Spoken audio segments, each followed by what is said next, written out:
Tim SAR gabungan pastikan penyebab ambruknya pondok pesantren Buduran Sidoarjo, Jawa Timur akibat kegagalan konstruksi.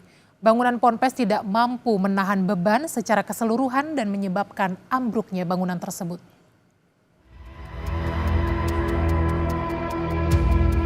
Tragedi ambruknya ponpes Buduran menyisakan duka kepada ratusan keluarga santri.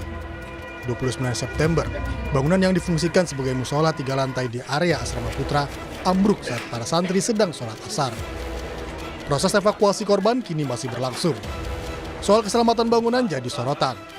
Tim SAR gabungan bersama ahli konstruksi menyebut ambruknya bangunan ponpes akibat kegagalan konstruksi. Penopang bangunan tidak mampu menahan struktur secara keseluruhan. Konstruksi bangunan yang utamanya dari 4 lantai, lalu kemudian akibat kegagalan konstruksi ini jatuhnya adalah kegagalan konstruksi, kemudian berubah menjadi tumpukan atau istilah internasional itu pancake model. Sebelum ambruk, ponpes Buduran sedang dalam pembangunan. Ahli struktur bangunan ITS Surabaya Muji Irmawan menyebut, pembangunan yang dilakukan secara bertahap harus memperhatikan struktur bangunan lama dan bangunan baru.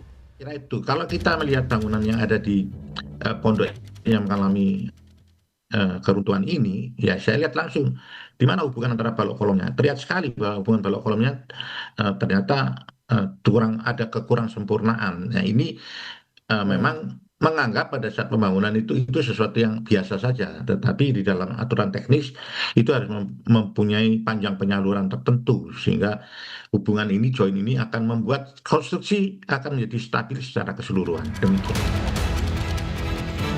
Sementara itu dalam kunjungannya ke Ponpes Buduran, Menteri Koordinator Bidang Pemberdayaan Masyarakat Muhaimin Iskandar meminta kepada setiap pondok pesantren di seluruh Indonesia untuk tidak membangun tanpa adanya kalkulasi teknik dalam perencanaan maupun dalam proses pembangunan.